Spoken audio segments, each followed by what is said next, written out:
जीजी, कल तुम गए रही के शादी में, मैं तो ना जा पाई। जीजी, कल ये बड़ी रात गए आए और पड़ोस में भी शादी रही तो हम वहीं चले गए। वह लोग भी कई बार कह गए रहे आने को, सो जाना पड़ा। जी यह सुबह की सैर पर आज का हॉट टॉपिक था। मुझे सुबह की सैर बहुत पसंद है, वह भी गुलाबी ठंड के मौसम में। तो मेरा घर लौटने को जी नहीं चाहता। सब तरफ सुंदर फूल, चारों तरफ खिले फूलों को देखकर ऐसा लगता है जैसे धरती पर किसी ने रंग बिरंगी सुंदर सी चादर फैला दी हो।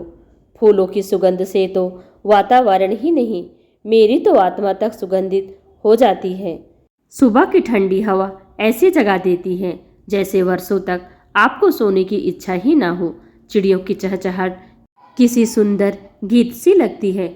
नहीं तो इस भागती जिंदगी में कान फाड़ गाड़ियों की ध्वनि के अलावा कुछ नहीं सुनाई देता। कभी कभी तो इन कान फाड़ गाड़ियों की ध्वनि से तो ऐसा जी घबराने लगता है कि मन तो करता है फिर से वर्षों पुराने समय में लौट जाएं। नन्ही नन्ही ओस की बूंदें ऐसी लगती हैं जैसे घास पर किसी ने मोतियां बिखेर दिए हों। हर श्रृंगार की नारंगी सफ़ेद फूलों की जमी पर बिछी चादर पर मन मोहित हो उठता है। लगता है जैसे स्वयं वन देवी आई हों और उनके स्वागत में यह सारे पुष्प बिछ गए हों। हर श्रृंगार सदैव से मुझे मोहित करता रहा है। उसकी खुशबू में ऐसा मन डूब जाता है कि लगता है उसकी चादर बनाकर लपेट लूं। जैसे तपती गर्मी में बारिश की बूंदें धरती को ठंडक पहुंचाती हैं, वैसे ही हर श्रृंगार के पुष्पों की महक से मुझे प्रतीत होता है। आज सुबह पार्क में सैर करते करते रुककर प्रकृति की ये अद्भुत छटा देखने की इच्छा हुई। वहीं हर श्रृंगार के पेड़ों के पास लगी एक बेंच पर बैठकर आंखों को बंद करके एक सुकून का अनुभव कर रही थी कि दो महिलाओं की बातें कानों ने अनायास ही सुन ली। वो भी पास में पड़े बेंच पर आ बैठी थी और आपस में बातें कर रही थी।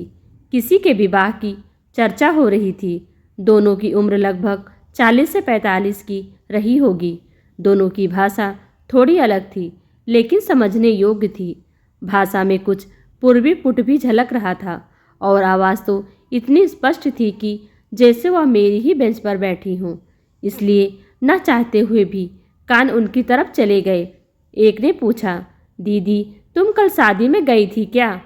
हम लोग भी तो नहीं जा पाए। कल तो वह देर से घर आए थे और हमारे पड़ोस में भी एक शादी थी तो वहाँ भी जाना था, इसलिए नहीं जा पाए हम लोग। कैसी रही शादी? सब ठीक था? क्या ठीक था सुमन? अच्छा ही हुआ जो तुम लोग नहीं गए वहाँ।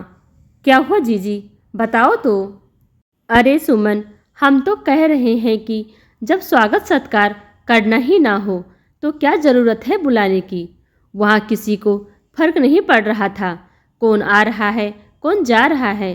अरे जीजी, शर्मा भाई साहब हैं भी अकेले, 2 बेटियां ही तो हैं, कौन देखे।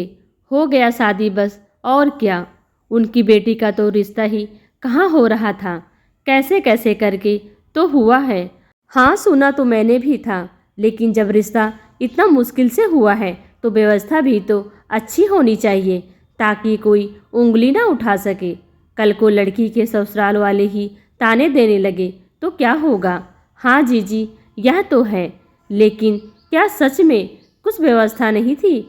नाश्ते में वही पानी पूरी, चाउमीन, टिक्की, यह सब वही पुराने ज़माने का नाश्ता। न खाने की वैरायटी न ड्रिंक में, वही सब घिटा पिटा मेन्यू था। और क्या, भाई शादी का मेन्यू तो मेरी बड़ी बहन की बेटी में मैंने देखा था। नाश्ते का इतना काउंटर की नाश्ता करते करते ही पेट भर जाए, और खाने का तो पूछो ही मत। मैंने तो इतनी डिश के नाम भी नहीं सुने थे। जितने मेहमान नहीं उससे ज़्यादा तो वेटर रखे थे उन्होंने, सबका ध्यान रखने के लिए। प्लेट में जरा सी जगह होती नहीं कि वेटर खुद ही कुछ न कुछ रख जाता। शादी में इतना खर्च किया कि लोगों की आंखें फटी रह गई। सच जीजी, और नहीं तो क्या। अरे भाई, लड़का भी तो अफसर खोजा है तो खर्चा तो करना ही पड़ेगा। हाँ जीजी, यह बात सही है। अच्छा रिश्ता मिल गया सो करके गंगा नहा ली मेरी बहन भी। लड़की का ग्रेजुएशन भी होने वाला था, उम्र भी हो गई थी शादी की। देर हो जाती तो रिश्ता मिलने में दिक्कत होती है। लेकिन जीजी, मैंने तो सुना शर्मा जी ने भी अच्छा खर्चा किया था शादी में। शादी का मेन्यू भी तो अच्छा था। अरे कुछ अच्छा नहीं था, स्टेज तो ऐसा था कि 4 लोग भी ठीक से खड़े नहीं हो सकते थे। खाक अच्छा था। तभी एक 14-15 साल की लड़की उधर से टहलते हुए निकली। दोनों महिलाओं को देखकर उसने तुरंत उन्हें प्रणाम किया। उसके प्रणाम करते ही एक ने कहा, खुश रहो प्रिया, तो दूसरे ने कहा, जल्दी से अच्छा घरवर मिले, सुखी रहो। आज स्कूल नहीं गई क्या? नहीं आंटी, परीक्षा की तैयारी के लिए छुट्टियां हुई हैं तो स्कूल नहीं जाना है, इसलिए सोचा आज बाहर टहल लूँ। फिर कोचिंग भी जाना है। अच्छा, कोचिंग चल रही है क्या अभी? हाँ आंटी, ठीक है, मैं चलती हूँ, नहीं तो लेट हो जाऊंगी। प्रणाम आंटी। ठीक है बेटा, जाओ। लड़की के जाते ही दोनों महिलाएं शादी के मेन्यू से हटकर उस लड़की पर आ गई। अब उनकी बातों का टॉपिक वह बेचारी 14 साल की छोटी बच्ची थी। जीजी, कितनी बड़ी हो गई है प्रिया, और रंग रूप भी ठीक है, अच्छी लड़की है। कभी इधर उधर घूमते नहीं देखा। तू भी ना सुमन, पता नहीं कहाँ रहती है। देखा नहीं क्या कैसे कैसे कपड़े पहनती है? इतनी बड़ी लड़की को कौन घर में बिठाकर रखता है? जवान हो गई है, शादी ब्याह करके अपने घर भेजो।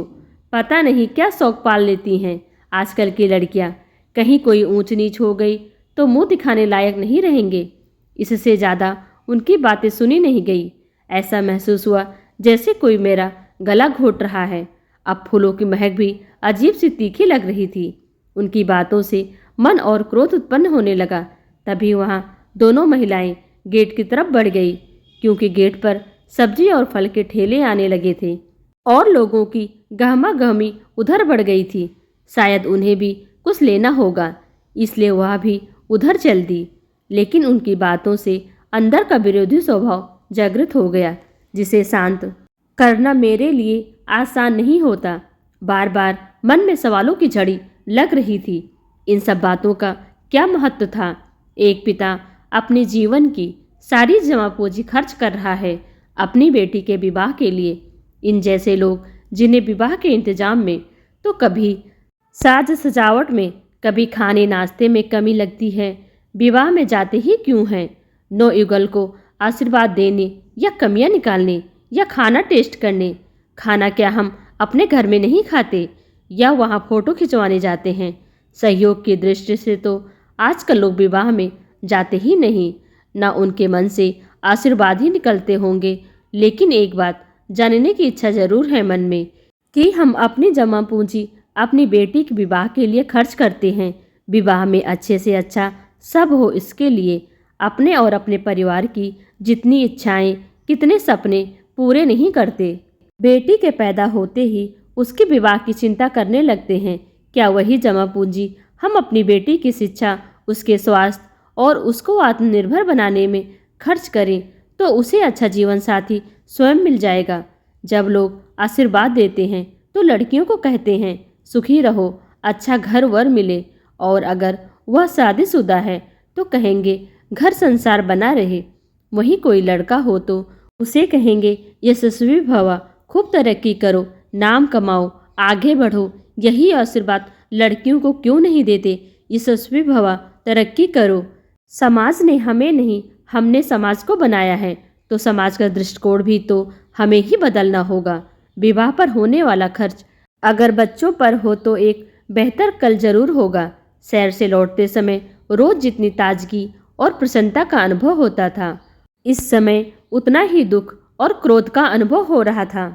दुख इस बात का कि हमारी मानवता कितनी छोटी, विचार कितने खोखले और दूषित होते जा रहे हैं, जो किसी का सहयोग करने की जगह उसकी आलोचना करने लगे हैं। ऐसे विचार हमें कहाँ ले जाएंगे? और क्रोध इसलिए कि अगर समय रहते इस तरह की समस्या का समाधान नहीं निकला तो यह समस्या इतनी प्रचंड हो जाएगी कि यह एक कुप्रथा में बदल सकती है। इसलिए अपने अंदर की मानवता ना मरने दें। इस प्रसंग के बाद मन इतना थका रहा कि कई दिनों तक सुबह की सैर पर जाने की इच्छा नहीं हुई। लेकिन सुबह की ठंडी हवा, फूलों की भीनी महक, ओस की चमकती बूंदें फिर से अपनी ओर आकर्षित करने लगी हैं।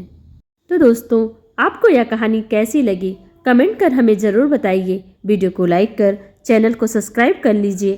Thanks for watching.